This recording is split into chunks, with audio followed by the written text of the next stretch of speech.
अद्वैत तत्व का प्रतिपादन करती है। मांडुक्य उपनिषद अद्वैत का प्रतिपादन करती हैं, इसलिए कारिका भी अद्वैत का ही प्रतिपादन कर रही है। तो इसमें जो 4 प्रकरण हैं मांडुक्य कारिका में, आगम, वैतथ्य, अद्वैत और अलास शांति। तो प्रथम आगम प्रकरण में जो उपनिषद में बातें आई, अवस्थात्रय आदि का, चतुर्थ पाद, ओंकार उपासना, उन्हीं का वर्णन हुआ। संक्षेप में मुख्य बात आ गई। अब विस्तार कर रहे हैं।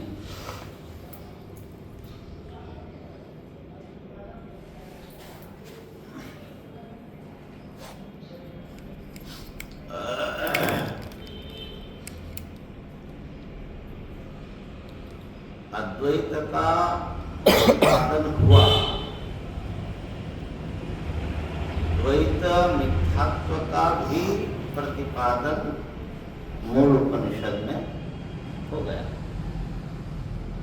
क्योंकि चतुर्थ पाद के वर्णन में सप्तम मंत्र में नामतः प्रज्ञम न बहिष्प्रज्ञम आदि रूप में सबका निषेध हो गया। प्रपंचोपशमम शांतम शिवम अद्वैतम। तो एक चैतन्य रूप अधिष्ठान को छोड़ करके बाकी समग्र जगत जो व्यष्टि समष्टि में स्थूल सूक्ष्म कारण में प्रविभक्त है, त्रिस्तरीय है, तीन पाद जो आत्मा के हैं, सबका निषेध हो गया। इसलिए द्वैत मिथ्या है, अद्वैत आत्मा ही सत्य है, ये बात तो मूल उपनिषद में आ गई और आगम प्रकरण में भी ये बात पुष्ट हो गया। परंतु उसी अर्थ का विस्तार देने के लिए द्वैत मिथ्यात्व को युक्ति से सिद्ध करने के लिए वैतथ्य प्रकरण प्रारंभ हुआ। वैतथ्य माने मिथ्यात्व,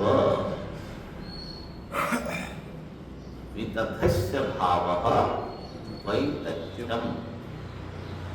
वितथ क्या है? न तथा, तथा के विपरीत, जैसा है उसका विपरीत। तथा है रस्सी लेकिन सर्प दिख रहा है, तो सर्प क्या हो जाएगा? वितथा। सर्प में वैतथ्य मिथ्यात्व है। तो युक्ति से जगत मिथ्यात्व, द्वैत मिथ्यात्व सिद्ध हो गया वैतथ्य प्रकरण। युक्ति से ही अद्वैत की सिद्धि के लिए ये अद्वैत प्रकरण तृतीय हम लोग पढ़ रहे हैं। ये द्वैत मिथ्यात्व पूर्वक अद्वैत, केवल द्वैत मिथ्यात्व सिद्ध होने से अद्वैत की सिद्धि नहीं। क्यों?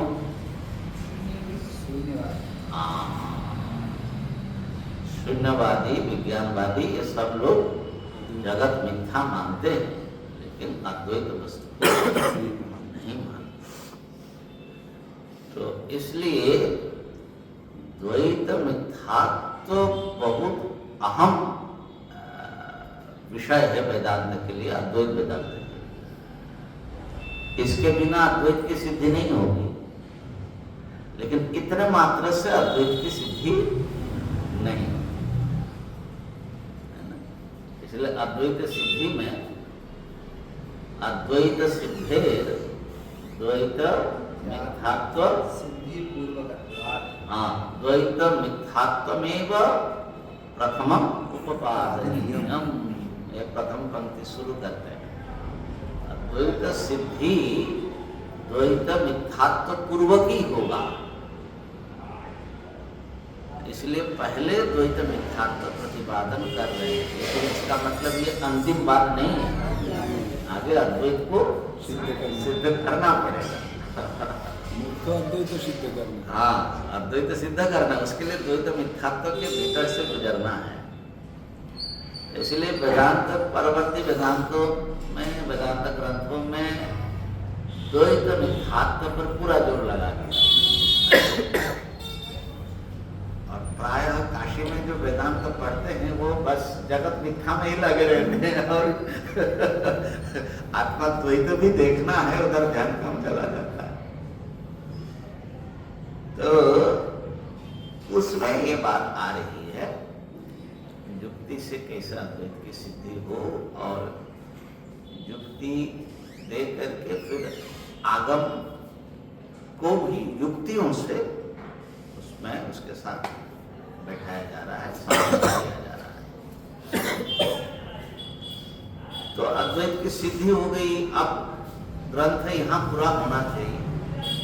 चतुर्थ प्रकरण की अलाक शांति। अलाक माने मशाल या अंगार, चलता हुआ कोयला। कोष देखा मैंने, तो उसमें अंगार लिखा हुआ है, और अर्धजली लकड़ी या ऐसा कुछ लिखा है। माने वही चीज है पकड़ना पड़ेगा, जो पकड़ना पड़ता है और घुमाना होता है ना। तो आलात घुमाने से अग्नि चक्रकार मालूम पड़ता है, चक्राकार। तो अग्नि चक्र जो है, अग्नि ऐसा चक्राकार है क्या? गति के कारण भ्रम है। आजकल बढ़िया है, ऐसे ऐसे बिजली के वो करते, दौड़ती रहती लाइट, इधर से उधर, इधर से उधर, कैसा कैसा कैसा। क्या लाइट दौड़ती है? एक के बाद एक जलता है, और जब वो घुसता है तो उसका बगल वाला जलता है। सब अलग अलग सेटिंग किया हुआ है, लेकिन ऐसा लग रहा है कि जैसे कोई दौड़। पूरा जो अपने टीवी और ये सब डिजिटल सिस्टम वो ऐसे नहीं है। बोलते हैं कि वो एक एक बिंदु जो है ना वो दिखाते हैं, लेकिन इतना जल्दी दिखाते हैं। बहुत अच्छा, हाँ बहुत अच्छा दिखाई देता बहुत अच्छा दिखाई देता है।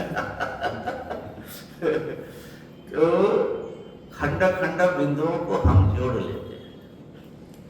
हमारी चेतना में, हमारे इंद्रिय में, हमारी बुद्धि में एक ऐसी चीज है जो खंडों को अखंड बना देता है और अखंड को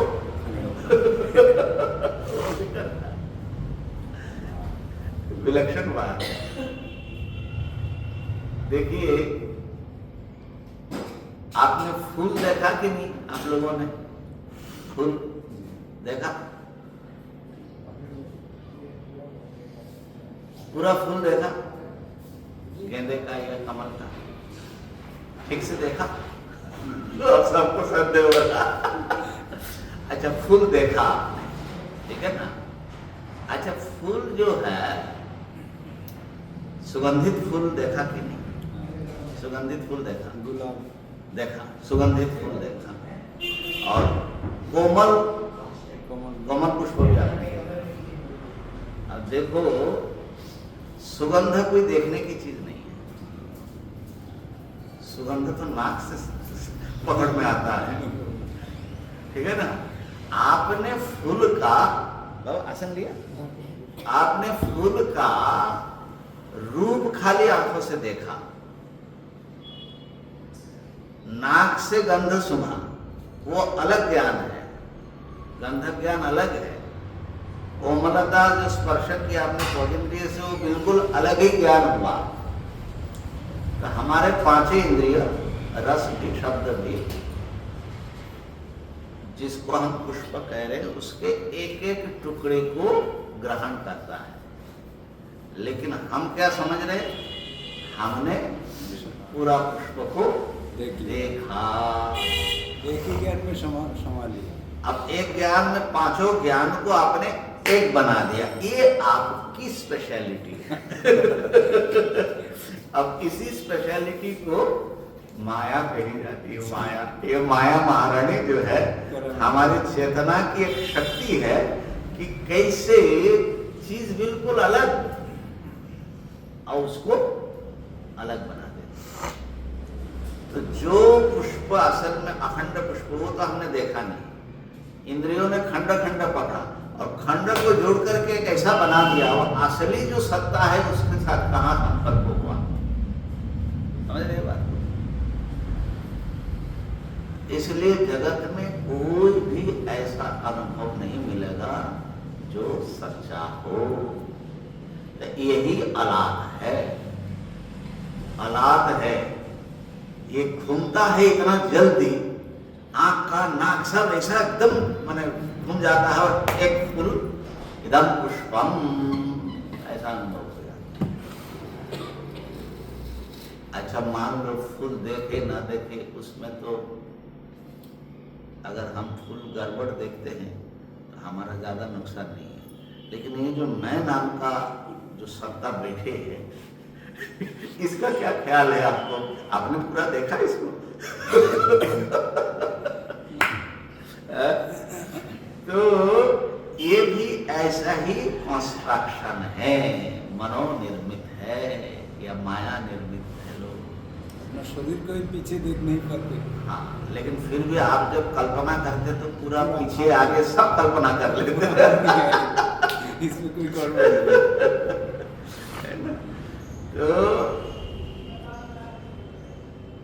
ये अलात जो है कैसे शांत हो, जो हम मिथ्या की दुनिया में जी रहे हैं, है ना, मिथ्या से कैसे छुटकारा मिले। वो तो ऐसे देखो तो अद्वैत प्रकरण में साधन की बात भी बहुत सुंदर आई।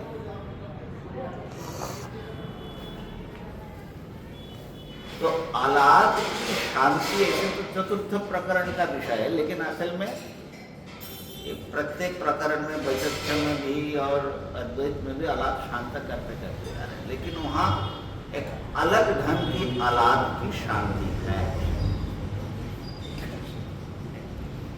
कुछ है समस्या? हमको नहीं काली मिर्च वाला प्रसाद मांगते। ओ इधर है बाबा, हाँ, वो डब्बे में है, डब्बे छोटा डब्बा देखो ऊपर।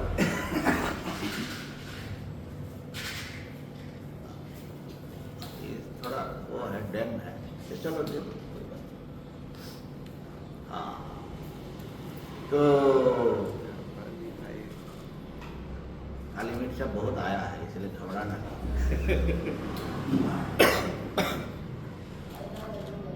लेकिन चतुर्थ प्रकरण का जो विषय है यहाँ पर बड़ा असाधारण विषय है, और विद्वानों ने ऐसा कहा कि इस अलात शांति प्रकरण को लिखने के लिए या विचार प्रस्तुत करने के लिए गौड़पादाचार्य जी ने जो तरीका अपनाया, जो टेक्निक उन्होंने अपनाया, उनसे पहले शायद भारतीय विचार परंपरा में ऐसी तकनीक नहीं थी।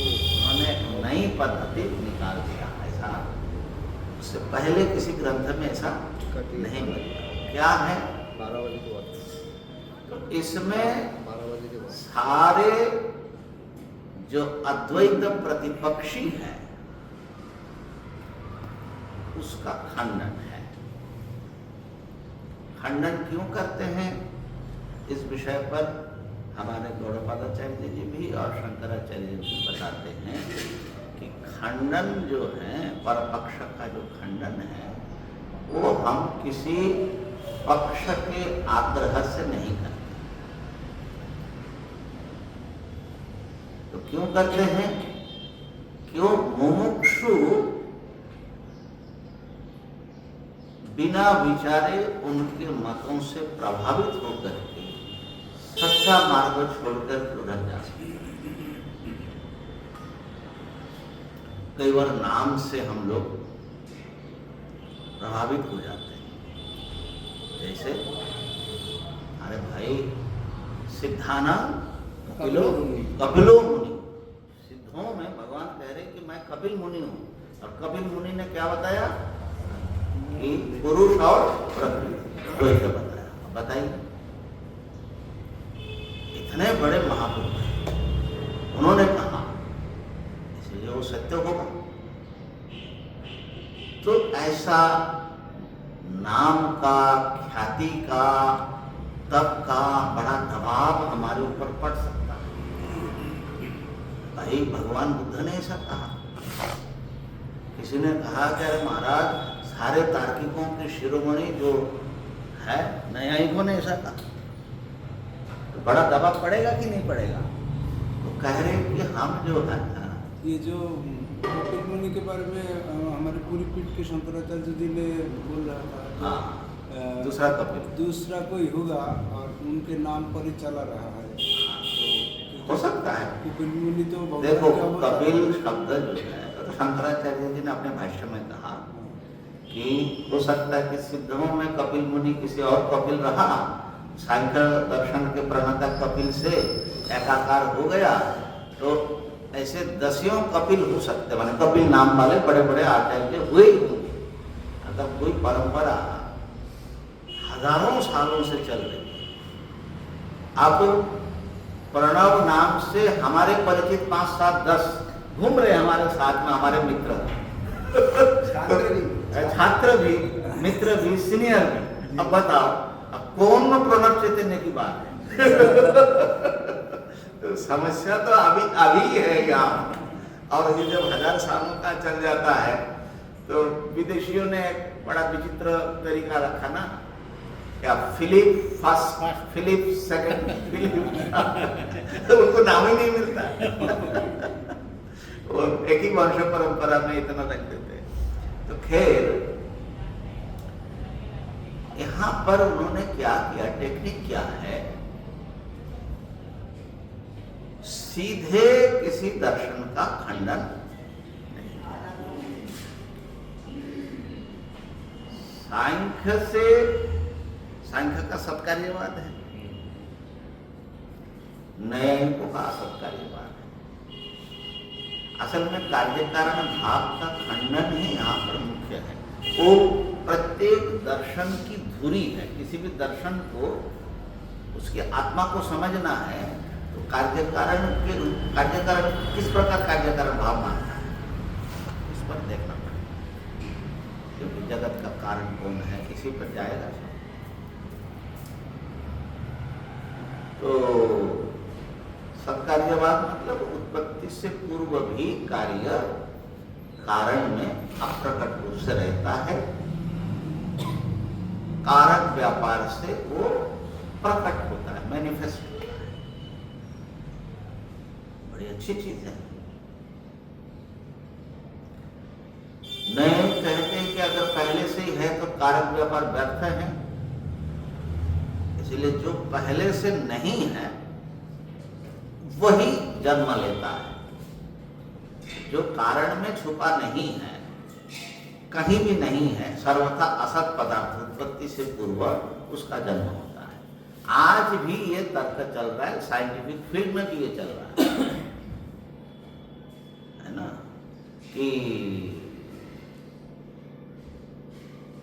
दो परमाणु जुड़ने से, माने आपके H2 और O जल बनता है। जल बनता है कि जल प्रकट होता है? तो इसमें जो है बनने वाला पक्ष ज्यादा मजबूत है अभी तक, लेकिन बहुत जगह पर मैनिफेस्ट होता है, एक बनना पड़ता है। फिर वो एक अलग विषय है। तो इन्होंने क्या किया, गौड़पादाचार्य जी ने, बाद में लगभग हमारे सारे आचार्यों ने फॉलो किया कि असत कार्यवाद में जो यौक्तिक कमियां हैं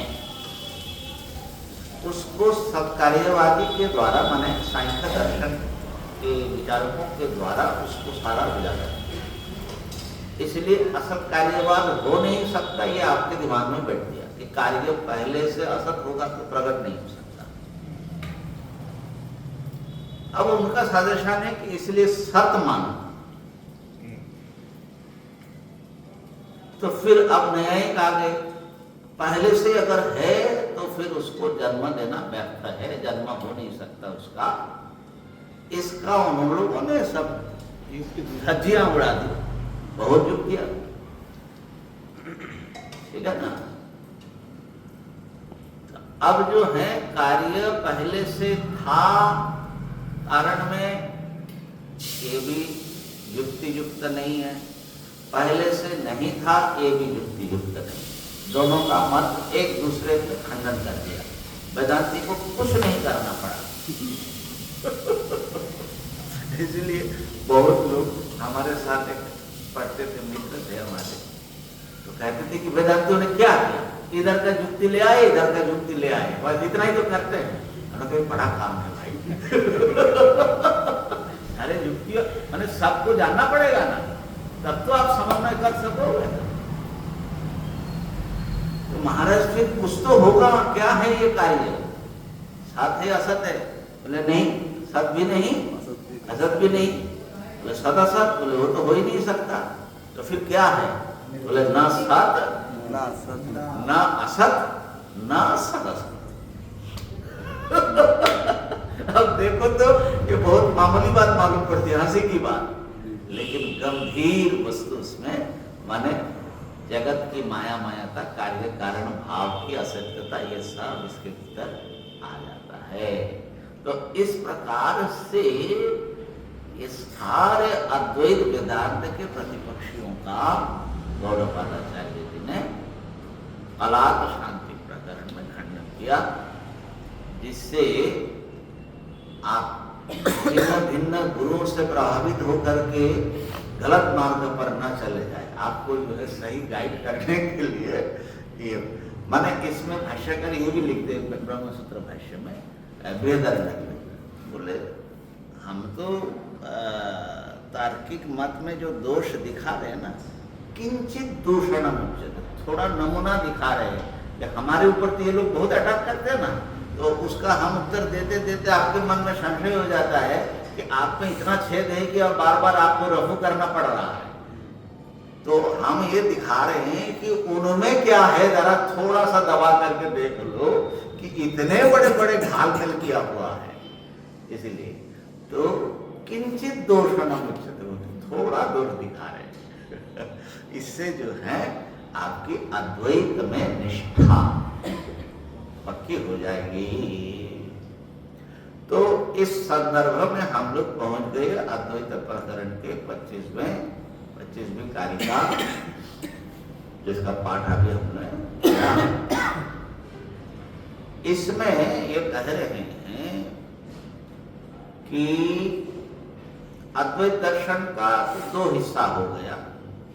एक तो द्वैत का मिथ्यात्व माने भेद देखना, ये भ्रम है, और अभेद की सत्यता, अद्वैत की या एकात्मता की सत्यता, ये दो पार्ट समझ लो। तो इसमें कुछ आगम पहले उदाहरण दिया, नेह नानास्ति किंचन आदि, जिसमें एक दूसरे का निषेध, द्वितीय का निषेध करते हुए एक को स्थापित किया। युक्तियों की बात पहले आ चुकी है, बार बार हम उसको नहीं दोहराएंगे।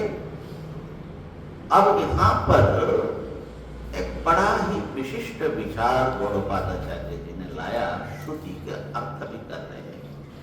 संभूति श्रुति एक है, ईशावास्य में संभूति और असंभूति की बात है, ठीक है ना। उसके ऊपर कह रहे कि संभूतेर अपवादाच्च, संभूति की निंदा की गई। कैसे निंदा की गई?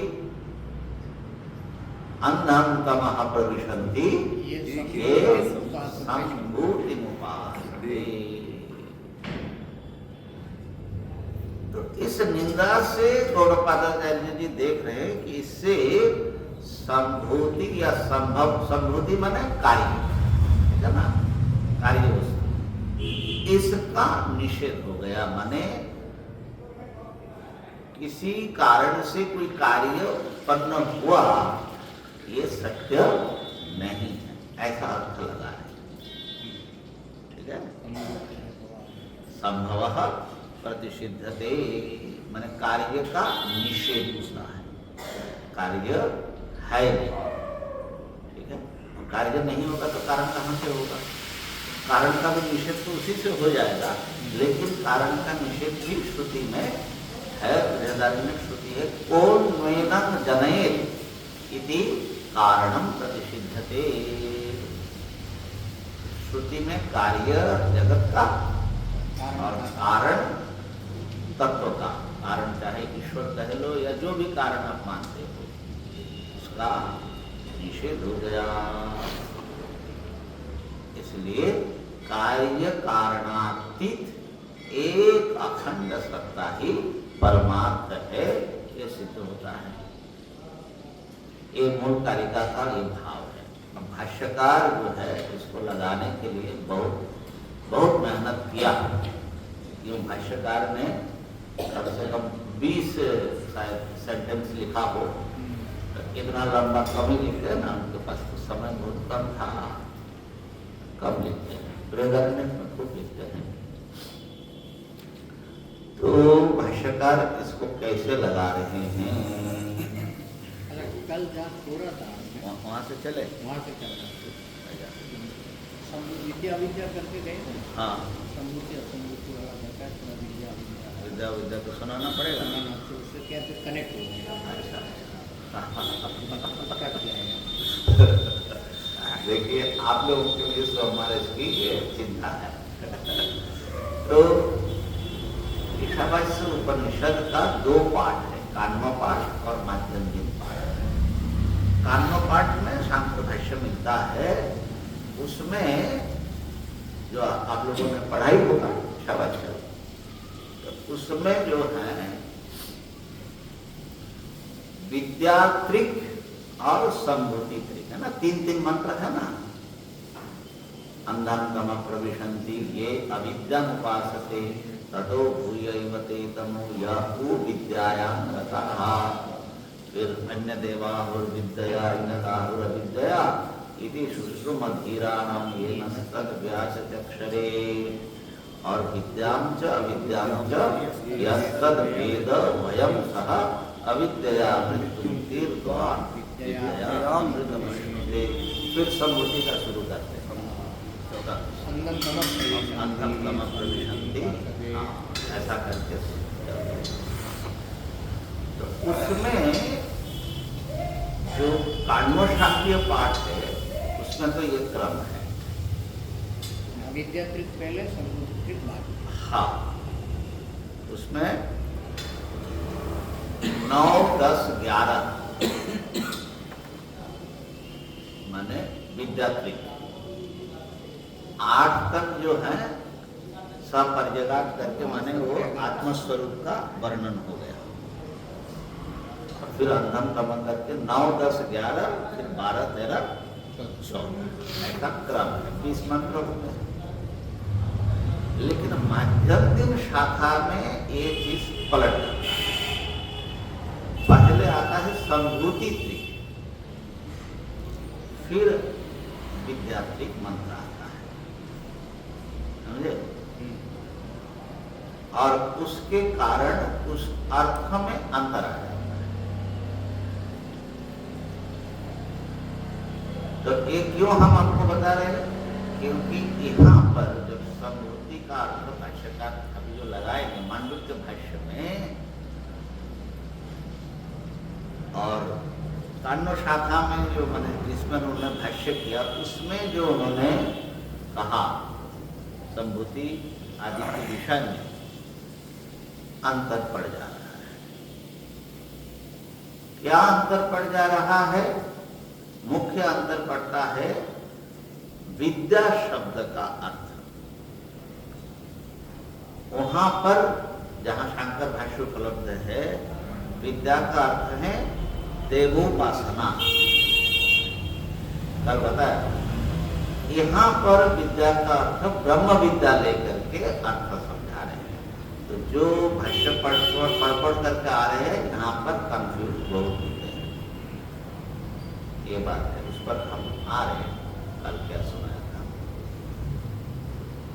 दूसरी बात, एक झंझट और भी है। ये दूसरा मंत्र है बृहदारण्यक का, उन्मेनम जनयत। इसमें कह रहे कारिकाकार कारणम प्रतिषिद्ध थे, और बृहदारण्यक भाष्य में वहां पर भाष्यकार कारण, इससे कारण की सत्ता सिद्ध होती है। ये कारण नहीं होगा तो इसको पैदा कौन करेगा? इसलिए इसका कारण कौन है ये प्रश्न लिया और यहाँ पर आक्षेपार्थ ले लिया।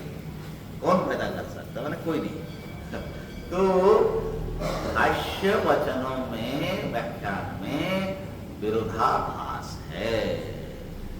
तो पहले का तो अच्छा समाधान विद्वानों ने किया, दूसरे का समाधान ढूंढना है। समझते हैं ना, माने न्यायिकों की एक शैली है कि ये आचार्य ने ऐसा कहा, क्यों कहा, वो चिंत्यम तब चिंत्यम ठीक है। तो यहाँ पर तब चिंत्यम क्यों, भाष्य में विरोधाभास कैसे आ गया। मजे की बात है, अनुभूति स्वरूपाचार्य जी, आनंद गिरी जी और ये टिप्पणीकार जो संपादक इतना बढ़िया इसके ऊपर लिखा, वहां पर एकदम चुप है, मतलब आशंका तक नहीं उठाया। उत्तर तो दूसरी बात है। और भी जो महापुरुषों का पांडुक्य में व्याख्यान जो थोड़ा बहुत हमने उलट अभी अपने भारती का भी देख रहा था, वहां पर जैसा भाष्यकार ने जितना लिखा लिख करके आगे बढ़ गया। अब वहां अलग क्यों किया, यहाँ अलग क्यों किया, ठीक है ना। तो जब भाई बड़े बड़े महापुरुष चुप है तो हमारे जैसे छोटे व्यक्ति चुप रहे इस पर ना बोले लेकिन कोई भाष्य पढ़ने वाले के मन में ये शंका आएगी तो थोड़ी दिमाग खपाना भी चाहिए। देखते हैं कैसा क्या निकलता है, लेकिन है थोड़ा झंझटिया का भाष्यकार अलग अलग। अच्छा, इसके लिए यहाँ भी है और भी एक दो जगह पर भाष्यकार जैसे किसी उपनिषद पर जो भाष्य लिखते हैं वहां उस मंत्र का जो अर्थ करते हैं, ब्रह्म सूत्र में जब उसका उद्धरण आता है कहीं, उससे कुछ अलग व्याख्यान करते हैं।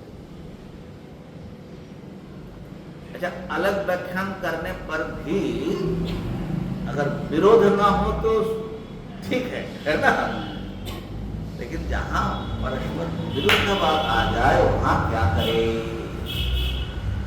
इसीलिए कई जो परंपरागत विद्वान नहीं है, उन्होंने कहा कि मांडुक्य कारिका पर जो भाष्य रचना किया वो अलग है और बाकी भाष्यों के रचयिता अलग है। तो सीधी बात हो गई तो एक ही व्यक्ति दो अलग अलग बात कैसे कर सकते हैं, ठीक है ना। तो संशय पैदा कर देते हैं और समाधान देते नहीं है। ये विद्वानों का काम ऐसा ही होता है। फिर अभी आइए हम लोग विद्यात्रिक और अविद्यात्रिक जो कांडों में जो व्याख्यान भाष्यकार ने खुद किया उसके ऊपर ध्यान देते हैं। तो अविद्या शब्द का अर्थ है कर्म, कर्म भी सत्कर्म, शास्त्रोक्त कर्म, जैसे यज्ञ दान अग्नि आदि भाष्यकार वहां लिखते हैं। तो क्यों अविद्या शब्द से सत्कर्म कैसे लिया जाए? सत्कर्मों को आप इतना क्यों गिरा देते हैं? अरे हम नहीं गिरा रहे, माने अविद्या शब्द का अर्थ होता है विद्या से भिन्न, विद्या से अलग, अन्य, ठीक है ना। अन्य आकार का कई अर्थ हो सकता है।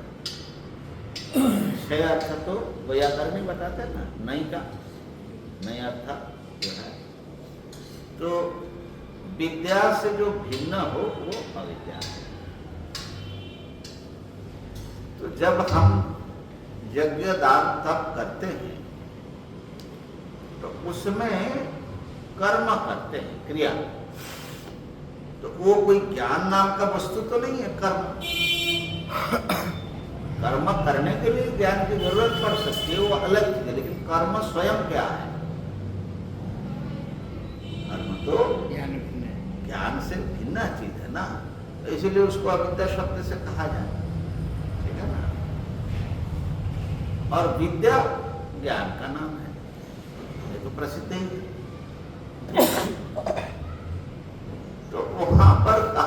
अविद्या की जो उपासना करते हैं, अर्थात जो केवल सत्कर्म करते हैं, वो अंधम तम प्रविशन्ति, वो जो है अंध तमः, अंध बना देने वाला अंधकार में प्रवेश करता है। बोले कि ये बड़ा गड़बड़ है, सत्कर्म करने से तो स्वर्ग में जाएंगे। या सत्कर्म करने से तो फिर ज्ञान भी होगा। हाँ? सत्कर्म करने के पश्चात तो ज्ञान भी उत्पन्न होगा। सत्कर्म करने के पश्चात ज्ञान उत्पन्न होगा, तो अगर सत्कर्म से ज्ञान हो जाएगा। यही तो झगड़ा है, या सत्कर्म से ज्ञान होगा कि ब्रह्म विचार से ज्ञान होगा। ये नीचे कोटि जिनका है धीरे धीरे तो अच्छा, तो सत्कर्म का फल सीधा ज्ञान तो नहीं होगा। तो ज्ञान से भिन्न जो होगा तो वो तो अंधकार ही हुआ ना। है ना? तो अंधकार माने अज्ञान, अर्थात आप जो है जब तक आत्मज्ञान नहीं प्राप्त करेंगे तो आपको देह में आत्मबुद्धि रहेगी, इंद्रियों में आत्मबुद्धि रहेगी। ये सब क्या है, चाहे देवता भी बन जाए तो है तो अज्ञान के भीतर घेरे में। तो इसलिए अंधकार, अज्ञान, अदर्शनात्मक अंधकार में ये लोग जाते हैं। सत्कर्म का फल, सत्कर्म का फल स्वर्ग है, लेकिन श्रुति साभिप्राय अंधम तम बता रहे हैं। कई बार हम लोग सोचते हैं कि बहुत धन मिल जाए हम बड़े सुखी हो जाएंगे, ठीक है ना? तो श्रुति बता रही है अमृत अपश्यतु नाशास्ति वित्तेन, तुम सुखी नहीं, बल्कि भगवान बता रहे दुखालय। भगवान शंकराचार्य जी बता रहे अर्थम अनर्थम अभावनित्यम।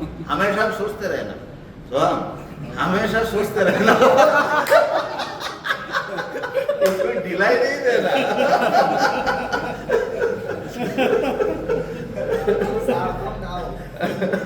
क्यों? हाँ भाई ठीक है, 500 रुपये दक्षिणा अनर्थम है। अच्छा 5000 भी अनर्थम सोच है, 5 लाख आए तो सोचना पड़ेगा अनर्थम है कि नहीं है। 5 करोड़ का ऑफर मिल जाए तो इसलिए नित्यम भाव है बाबा, उसमें नास्ति ततः सुख लेशः सत्यम। आचार्य प्रतिज्ञा करके बता रहे हैं, बताइए। ठीक है ना? तो हमारी दृष्टि ऊपर ऊपर घूमती है, हमारी दृष्टि माया से इतनी माने हो गई है, आवृत हो गई है, उसका कुछ ही समझ नहीं। जहां सुख नहीं है वो सुख की कल्पना है। इसलिए श्रुति कह रही है कि भाई सत्कर्म का फल, सत्कर्म की प्रशंसा भी है ना, लेकिन सत्कर्म का फल अंततः अज्ञान अंधकार में ही जाओगे श्रुति को तो समझे ना। तो कहा कि महाराज उसको छोड़ करके फिर विद्या का ही अनुशीलन करे। रुक जाओ जरा, सुन लो हमारी दूसरी बात भी, ये बड़ा आसान है। तो भूया, उससे भी घोर अंधकार में वो जाते हैं जो विद्या में लगे हैं, उससे भी घोर अंधकार में चले जाते हैं। उधर भी तो योग्यदान तप कर्मो न तज्जमिति।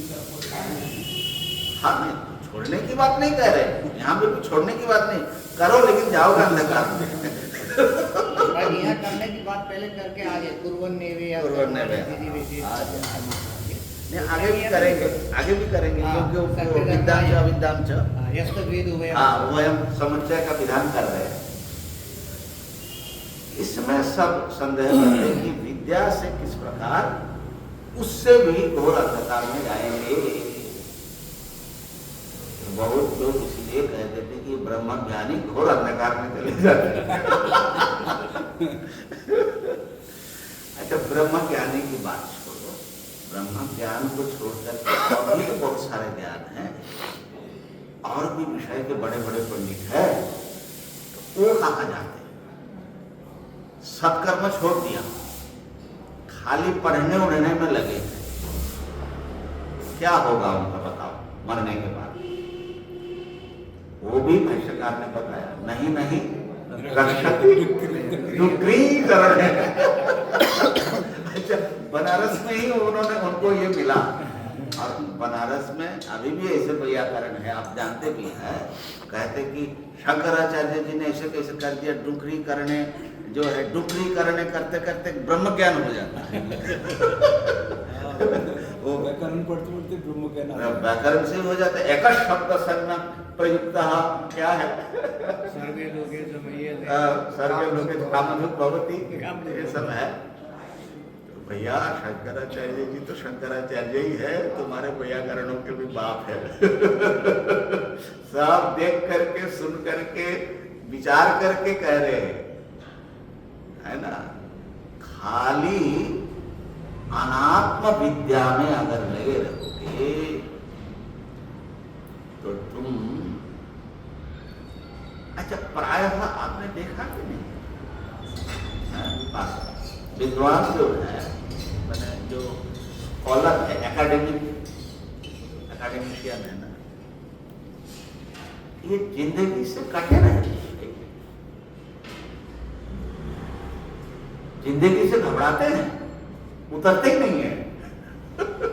वो अपना एक जो है कंफर्ट जोन में ही रहना पसंद करते हैं। सबकी बात नहीं कह रहा, इसलिए उससे तो अच्छा है जो ठोकरें खा रहा है, लोगों से जुड़ रहे हैं, है ना, उनको तो सीखने का प्रैक्टिकल चांसेस है।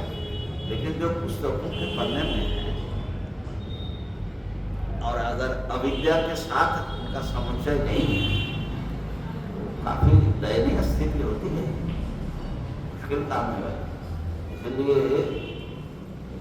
केवल एकेडमिशियन जो है, हाँ हो सकता है उनका जीवन अपने आप में एक अलग हो, लेकिन मरने के बाद सत्कर्म किया नहीं, खाली टुकड़ी करने करते रहे तो कैसे होगा।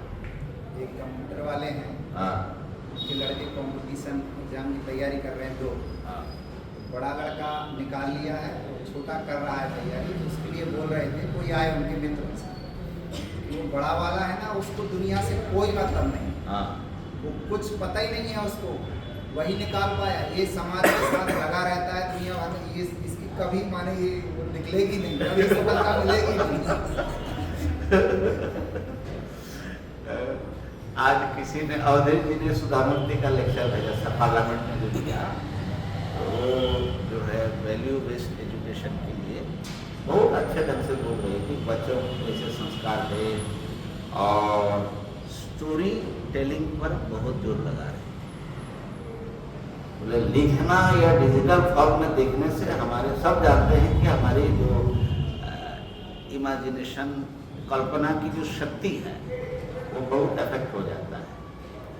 स्टोरी टेलिंग और हियरिंग ये बहुत जरूरी है। और उनका यह था कि हर स्कूल में, हाई स्कूल तक एक बड़ा हॉल हो, एयर कंडीशन, और टीचर को, हाँ टीचर को स्टोरी सुनाने की, बोले खाली बीएड एमएड से काम चलने वाला नहीं है, स्टोरी बढ़िया सुनाए वो अच्छा टीचर।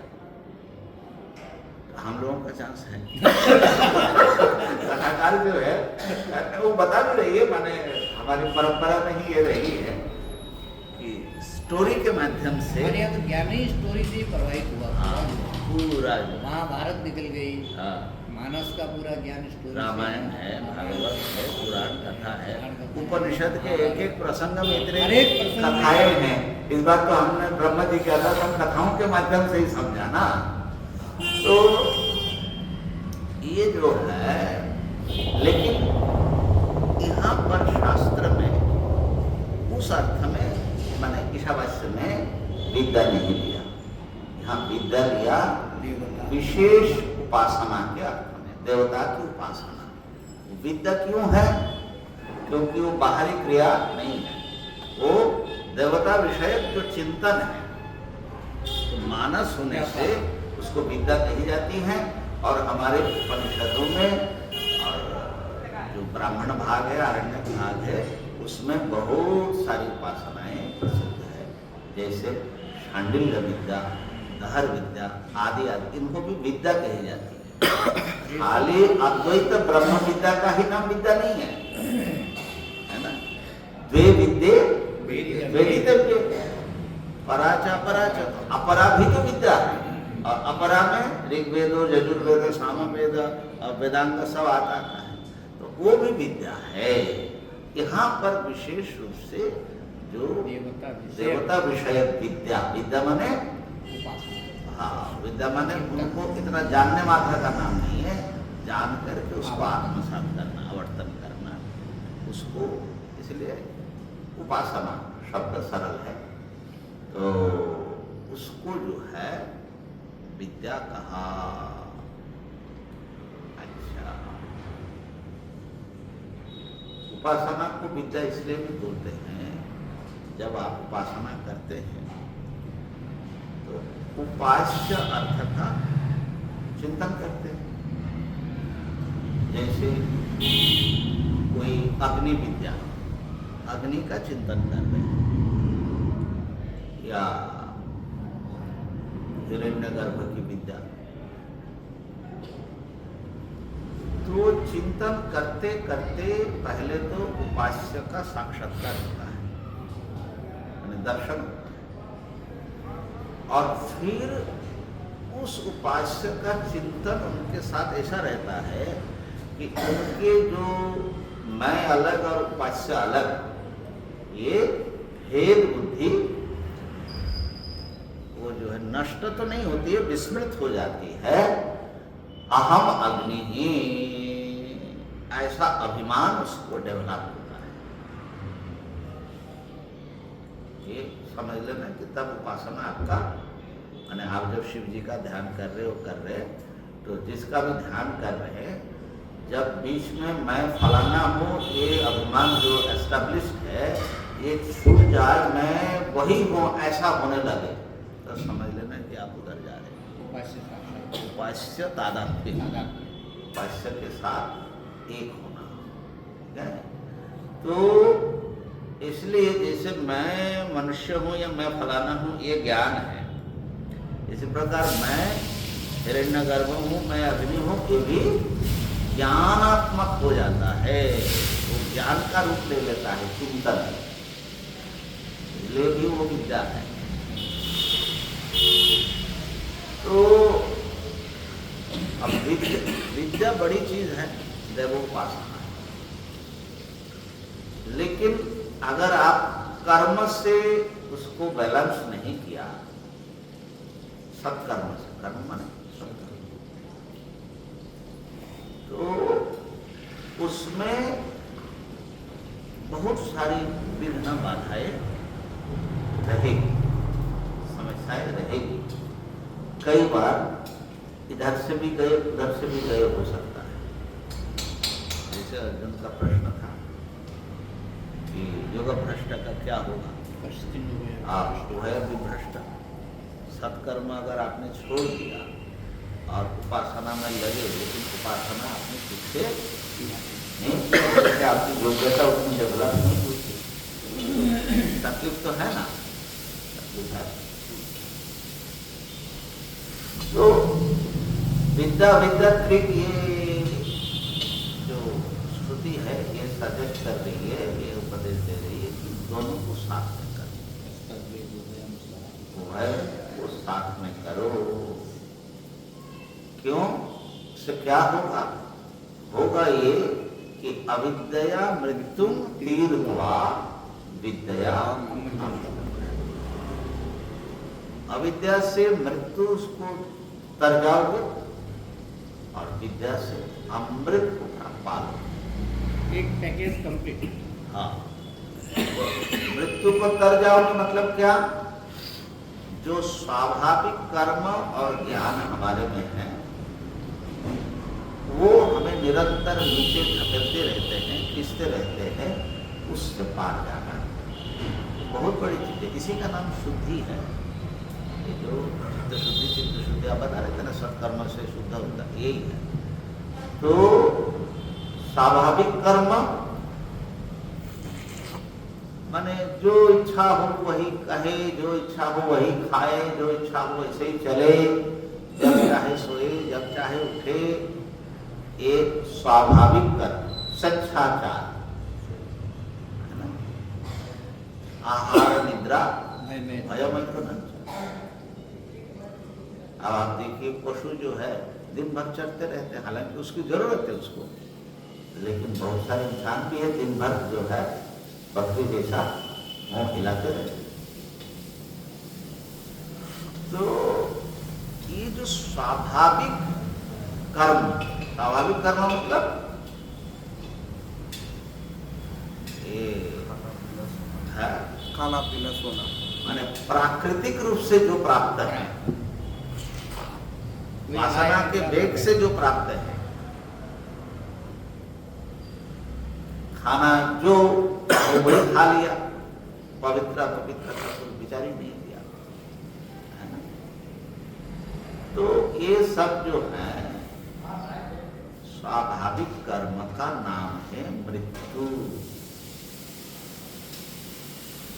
बहुत बड़ी बात है, इसको मृत्यु के रूप में पहचानना बहुत बड़ी चीज है। स्वाभाविक ज्ञान यही खाने पीने का ज्ञान, यही मैं कह रहा हूं, भोग्य पदार्थों में सुख है, ये ज्ञान तो स्वाभाविक है ना। किसी को सिखाना पड़ता है क्या भोग करने से सुख मिलेगा? बच्चा जैसे ही बड़ा होता है उसको समझ में आ जाता है कि भाई इंद्रिय के पीछे लग जाओ। बल्कि भुलाने में हाँ, उसका जो वास्तविकता बताने में मेहनत करनी पड़ती है। हाँ, फिर सुख नहीं, भी माने फिर भी उतना मुश्किल हो जाता है। तो इसलिए स्वाभाविक कर्म और स्वाभाविक ज्ञान जन्म से जो प्राप्त है, प्राणी मात्र को जो प्राप्त है, खाओ पियो मौज करो मर जाओ, तो इसका नाम है मृत्यु।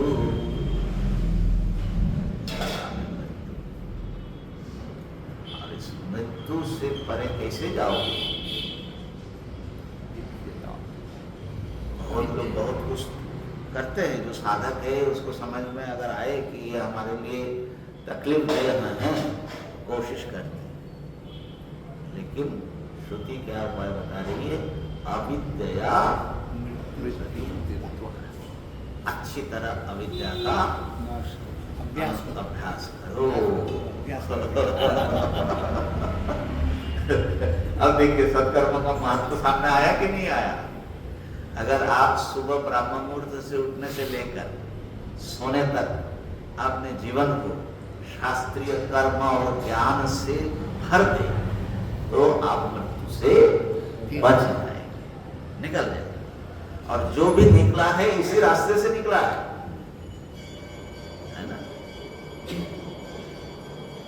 अच्छा, एक बार जिसने अच्छी आदतें डाल दी, बूढ़े हो जाते हैं, शरीर नहीं चलता है, फिर भी वो सब करते रहते, वो जो संस्कार का बल है ना। देखो स्वामी जी का, परमेश्वरानंद जी का आप लोगों ने आपने वही 3:30 बजे उठ जाना, इतना भयंकर कहना, वही जो है नित्य महिम्न स्तोत्र करना, और वही भगवान का ढूंढ करके, अब उनसे नहीं होता है तो उनके सामने दूसरा करेगा, हाथ नहीं चलता है। कारण है आपको गद्या नाम सरम किंचित नामादिनाम मनागपि, थोड़ा भी अवसर नहीं देना है। ये सब स्वाभाविक संस्कार जो काम क्रोध आदि घुस जाए उसके लिए स्कोप ही नहीं देना है, थोड़ा सा जगह मिले तो हाँ घुस जाते हैं। तो इसलिए डिसिप्लिन लाइफ बिना सत्कर्म से आ नहीं सकता। तो इसलिए अविद्या से मृत्यु को पार कर, और विद्या माने देवोपासना से अमृत को पालो माने देवता बन जाओ। देवता हमारे जैसा फट से जन्मा और थोड़ी देर में मर गए ऐसा नहीं होते है, कल्पांत स्थायी होता है, उसको अपेक्षित अमृत को बोलते हैं। ये तो विद्या त्रिक का अर्थ हो गया। संभूति असंभूति त्रिक में क्या कहा? अच्छा, यहाँ पर जो है क्योंकि दोनों को साथ में करने के लिए बता रहे हैं शास्त्र, इसलिए दोनों ही शास्त्रीय विहित वस्तु है, चाहे विद्या विद्या हो चाहे संभूति असंभूति हो। इस बात को ध्यान रखना। जो अंधकार में चले जाते हैं, उससे भी घोर अंधकार में चले जाते हैं, तो इसको लाक्षणिक अर्थ में लेना। क्यों? शास्त्र के द्वारा विहित कोई कर्म आप करते हैं, वो कभी भी अनर्थकारी नहीं हो सकता, ठीक है ना? और अनर्थ का हेतु होगा तो दो जहर मिलाने से बढ़िया हो जाएगा। कभी कभी होता है, बोलते हैं एक जहर दूसरे को कुछ काट करके दवाओं में ऐसा करते हैं, लेकिन श्रुति ने बताया कि अन्य देवाहुर विद्या, विद्या का फल अलग है, शास्त्र ने बताया देवोपासना का, और इसी प्रकार अविद्या का फल भी अलग है। तो दोनों का पृथक पृथक अच्छा फल है, ये शास्त्र में कहा गया है। यज्ञ दान तप सबका फल है, देवोपासना का फल है, अच्छा फल है, यहाँ से मनुष्य लोग से और उत्कृष्ट ही फल है। इसलिए सचमुच अंधकार में माने नरक में चला जाता है ऐसा नहीं है। तो क्यों निंदा किया? क्योंकि दोनों को साथ में करने से बहुत उत्कृष्ट फल मिलेगा। तो समुच्चय की दृष्टि से है ना, अगर आपको जैसे कहते हैं ना कि राजा के पास गए, राजा कोई किसान, तो राजा माने घूमने निकले थे तो संकट में पड़ा, उन्होंने खिलाया पिलाया, तो राजा जब छद्मवेश में थे और फिर जब बाद में आए तो उनको बुलाया, तो बोले कि तुम जो चाहे मांगो, तुमने हमारे प्राण की रक्षा की। अब किसान बेचारा क्या मांग सकता है, उसकी सोच कितनी है, मैंने गाँव का बहुत सोच विचार करके कहा कि महाराज हमारे उधार इस बार जो है काशी फल कद्दू बोलते हैं, उसका फसल हुआ नहीं, तो कद्दू मिल जाता तो बड़ा अच्छा। राजा ने कहा रे तुम जो चाहे मांगो। बोले नहीं, हमको कद्दू मिलने से हम बड़े खुश हो जाएंगे। अब राजा क्या करे बेचारा, 2-3 बैलगाड़ी भर करके कद्दू किसान के साथ भेजा।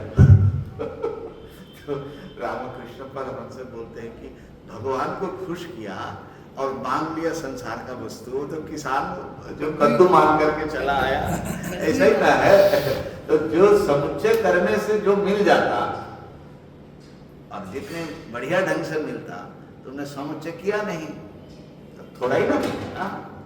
इस दृष्टि से उसकी अपेक्षा ये निंदनीय है, ये अर्थ है। पृथक करने से कम फल मिलेगा। तो ये तो हो गया विद्या वाला। अब संभूति असंभूति में आइए। तो संभूति असंभूति में माने कांड शाखा के अनुसार बाद में आया। तो पहले में बताया कर्म सत्कर्म और देवोपासना साथ में करें, इतना तो हुआ। अब इस त्रिक में बता रहे कि जो उपासना करनी है, उपासना में भी समुच्चय करो, संभूति की और असंभूति की, दोनों की उपासना करो। उससे क्या होगा? उससे भी वैसे ही होगा। हाँ, विनाशेन मृत्युम तीर्त्वा संभूत्या अमृतमश्नुते। बोले ये कैसा हुआ? संभूति क्या, असंभूति क्या? तो संभूति जो है, संभूति शब्द ऐश्वर्य अर्थ में है। सम्यक भूति ही ऐश्वर्यम, सा यस्या ऐश्वर्यम यस्याः देवतायाः। सा संभूति ही माने हिरण्यगर्भादि, ठीक है ना। तो हिरण्यगर्भ को ही मुख्य रूप से संभूति माना। संभूति शब्द का अर्थ हो गया हिरण्यगर्भ। परमात्मा से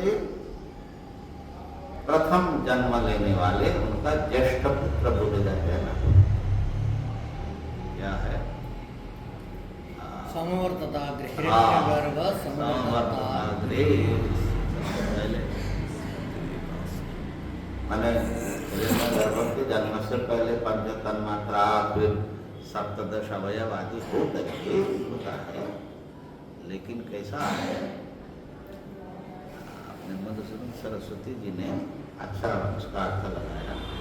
कहा कि जैसे माँ के पेट में बच्चा पलता है ना, तो उसमें अन्न रस आदि सब मिल करके फिर धीरे धीरे जब उसका शरीर अवयव विभाग हो जाता है तब माँ के पेट से बाहर आता है, ठीक है ना। तो ये पूरी जो प्रक्रिया है माँ के पेट में, वो उस बच्चे को जन्म देने के लिए ही है। तो पहला जन्म किसका माना जाएगा? वो भ्रूण का या एक दिन के बच्चे का कि 2 दिन के बच्चे का माना किसको जाएगा? बच्चा तो एक ही है ना, तो इसलिए माना जाएगा जब वो बाहर निकला, उसी का जन्म हुआ ना। नहीं तो उसका जन्म हुआ तो मरा, फिर उसका जन्म हुआ मरा, बड़े झंझट हो जाएगी गिनती में। तो हिरण्यगर्भ भगवान के पेट में पलते हैं, पलते हैं कि नहीं? नारायण के नाभि कमल में रहते हैं ना। फोटो में तो नाभि कमल ऊपर निकला हुआ है, लेकिन असल में तो माँ के पेट की नाभि तो भीतर ही रहेगी ना, नाभि के भीतर ही में कमल रहेगा। अब क्या करें, बेचारा फोटो दिखाना पड़ता है।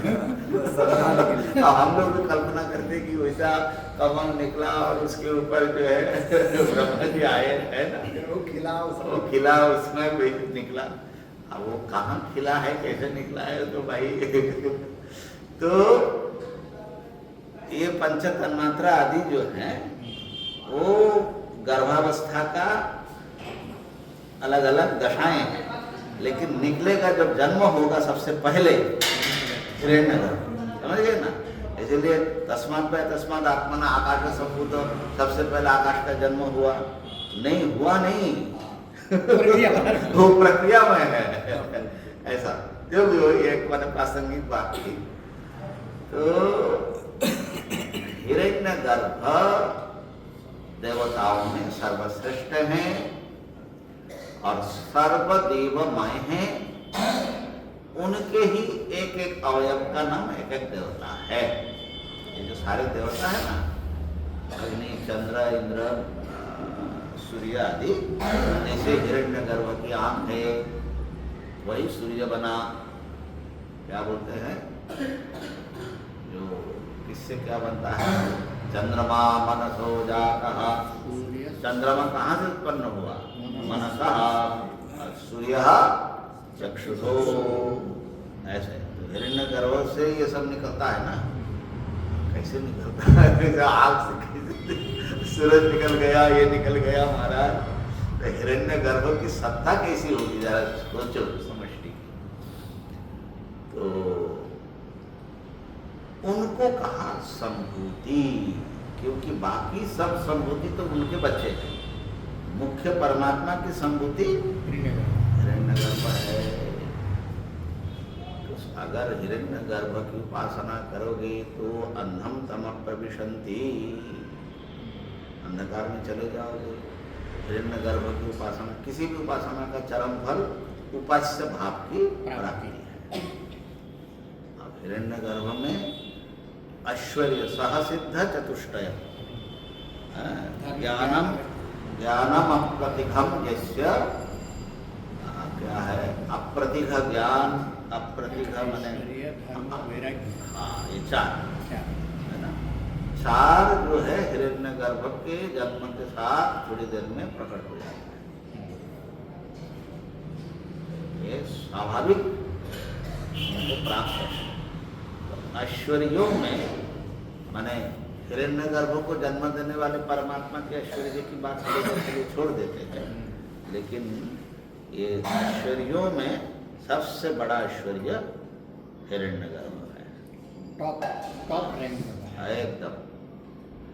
तो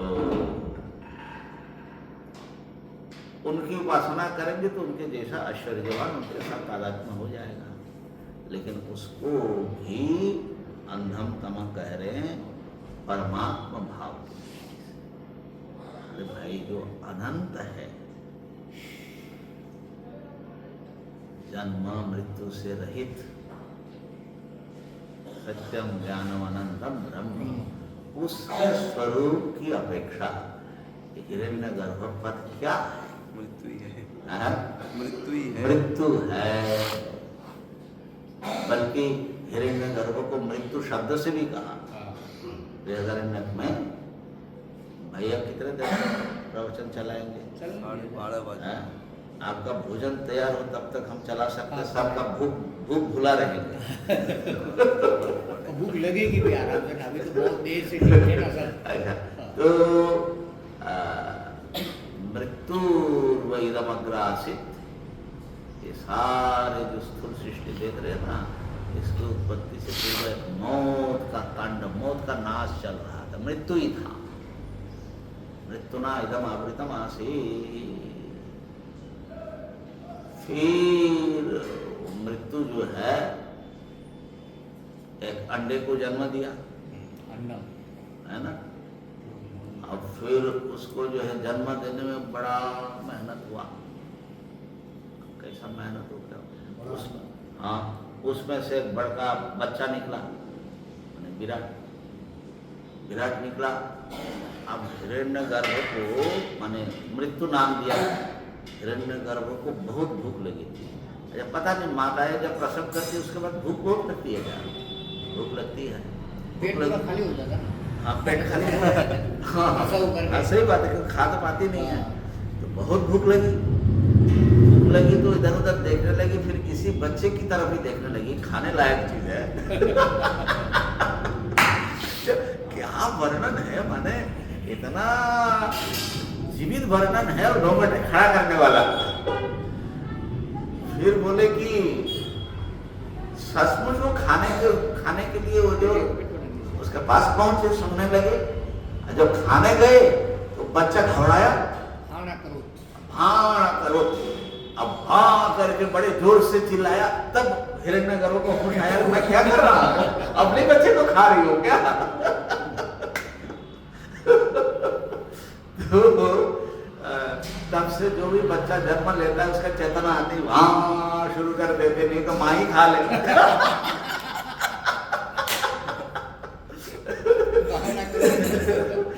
तो अब बताओ, पंचदशीकार लिखते हैं, शायद बृहदारण्यक का उनका भी एक भाष्य है ना, क्या भाष्य है? बृहदारण्य सुकृत भाष्य है। तो उसमें लिखते हैं बहुत बड़ा ऐश्वर्य है, ज्ञान है, वैराग्य है, लेकिन निम्न योनि के प्राणी जो सांप अपना अंडा खा लेते हैं ना, ऐसा सुनते हैं, ये अपना ही बच्चा खाने के ऐसा हिरण्यगर्भ पौधे मान। नमस्कार। तो हर चीज का माने दूसरा पक्ष भी होता है ना। तो इसीलिए आप अब खाली इनके हिरण्यगर्भ की महिमा का ही सोचोगे तो हिरण्यगर्भ की उपासना में प्रवृत्त होगी, और हिरण्यगर्भ की कमियों को सोचोगे कि ये भी जन्मने वाला है, मरने वाला है, भूख लगता है, आदि आदि, तो फिर उसके आगे क्या है? तब ब्रह्म की ओर ध्यान जाएगा ना। तो इसलिए श्रुति बड़ी सामुदायिक ये सब बातें कहती है कि इससे जो है तुम अंधकारमय लोक में चले जाओगे। तो फिर क्या करे महाराज? फिर बोले कि फिर जो है ऐसा करो, असंभूति की उपासना करो। असंभूति माने अव्यक्त।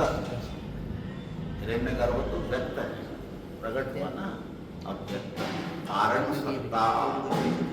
ऐसी उपासना करो कि सृष्टि के आदि में कुछ नहीं था, सब अव्यक्त रूप में था, बीज रूप में। अव्यक्त का चिंतन कैसे होता है? जैसे गहरी नींद में चले जाते हैं। और बताओ, गहरी नींद में कितना आराम, कितनी शांति, कितना सुख मिलता है। सब झंझट छूटता है कि नहीं? छूट जाता है। ऐसे ही हिरण्य गर्भ बने रहने में भी बहुत झंझट है ना? बोलते हैं कि नारद, भागवत में आता ना, नारद जी गए, पिताजी प्रश्न लेकर के गए, बोले ये हमारा प्रश्न है, उत्तर दीजिए। ब्रह्मा जी को तो कुछ देर तक तो कुछ सुझा ही नहीं। क्यों? तो सृष्टि करने में लगे थे ना, तो उनका दूसरे तरफ लगा था। थोड़ी देर में वो आया, सूझा, ऐसा वर्णन आता है। माने कर्म में वो होने से नाभिपद्य था, उनको सूझ ही नहीं रहा, ज्ञान कहाँ छुप गया। ऐसा ही होता है, कर्म में ऐसा ही होगा। देख पूरा हाँ, जिनको ससिद्ध है, हाँ, उनको ये कर्म ज्ञान वैराग्य ऐश्वर्य जो है सजात है, स्वयं सिद्ध है, वही भूल जाते। इसलिए कर्म करो, इतना भी ना करो कि ज्ञान छूट जाए। समझ रहे ब्रह्मानंद जी? सेवा करो, लेकिन ज्ञान के लिए अलग से थोड़ा टाइम निकाल लिया करो। काशी आते हैं ना, हम तो आते रहते। तो काशी में रहते हैं, लेकिन फिर भी टाइम मिलना मुश्किल है। और लोग भी हैं। अच्छा, और लोगों ने भी। तो भैया ऐसा है, इसलिए झंझट छोड़ो, अव्यक्त अव्याकृत का चिंतन करो। कारण सत्ता, आहा, सारा प्रलय हो गया, उसमें क्या सुख है, सुख ही सुख है। और योगी लोग बताते हैं समाधि जो है, समाधि का भी प्रकृति लीन जो समाधि है ना, एक प्रकार से अंतिम स्थिति है ना, प्रकृति में लीन हो जाते हैं, बड़ा सुख है। अंधेरे ही सा रहता, हाँ? अंधेरा ही है। हाँ, तो अंधेरे में दृष्टि मत दो, सुख में दृष्टि दो, तभी तो आप उसकी उपासना कर पाओगे ना। कारण तत्व देखो, उसमें जो है वो मरेगा नहीं, जन्मेगा नहीं, शांति शांति है, ऐसे कारण सत्ता। सोए जैसे गहरी नींद में। हाँ, समाधि, समाधि तो माने अगर समाधि को अंधकार कहोगे तो फिर तो झंझट ही हो जाएगा। तो भैया जो विक्षिप्त है, चंचल है, संसार में फंसा हुआ, उनको तो अंधकार लगेगा। बंगला में शायद राम प्रसाद का भजन है, बहुत सुंदर भजन है। क्या है?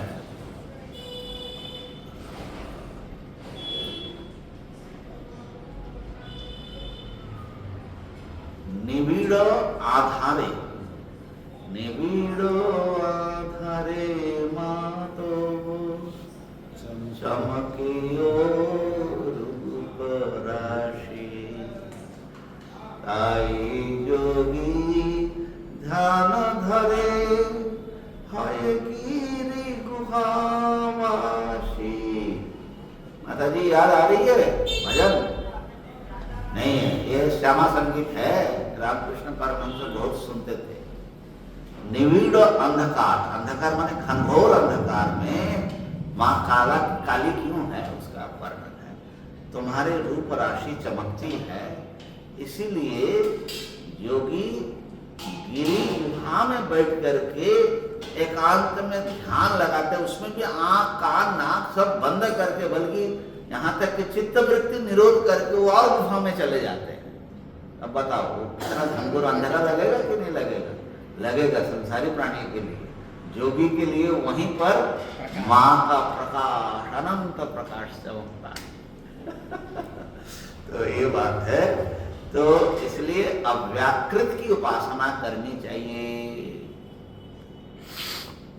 व्याकृत की उपासना में व्याकृत में जाओगे, तुम्हारा मृत्यु निश्चित होगा। भले ही ब्रह्मा जी की आयु मिला, मरोगे तो सही ना। ऐसे कुछ करो कि मरना ना पाए। अव्याकृत उपासना। फिर दोनों का समन्वय बता रहे कि भाई अव्याकृत, ऐसे तो क्लेशोधिकतरस्तेषां कठिन पड़ेगा, एकदम अव्याकृत में कैसे जाओगे? तो भैया ऐसा करो, पहले संभूति की भी उपासना कर लिया।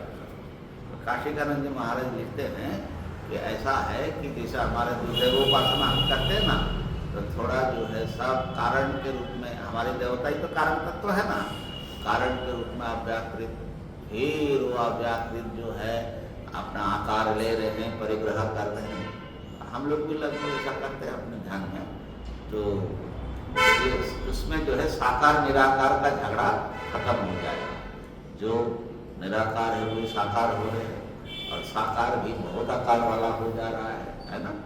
ऐसा करके तो आपका जो चित्त है वो उदार हो जाएगा। तो संभूति की उपासना से आप मृत्यु का अतिक्रमण कर लोगे, और असंभूति की उपासना से अमृत भाव माने प्रकृति लीन भाव को प्राप्त कर लोगे। वो हिरण्यगर्भ पद से भी ज्यादा स्थायी है। ये तो हुआ कान्वशाखीय अर्थ। सत्कर्म का उपासना से समन्वय करो, भक्ति से, भक्ति में भी साकार निराकार का समन्वय कर लो, सरल अर्थ। ये हो गया। लेकिन माध्वर्य शाखा में इसको पलट दिया। पहले संभूति की बात आई, फिर अविद्या की बात आई। तो वहां का अर्थ कैसा है उसको कल देखेंगे, है ना भैया। ऐसा है, दूसरे को भुला सकते हैं, अपने को कैसे भुलाए? तो भूख तो लग रही है, इसलिए यहाँ पर पूर्ण करते हैं। एक बार श्लोक का उच्चारण करते हैं। संभूतेरपवादाच्च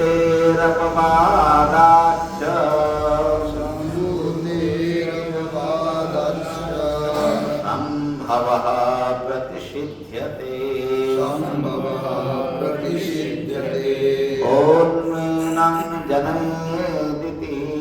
ओन्मेनं जनयेदिति कारणं प्रतिषिध्यते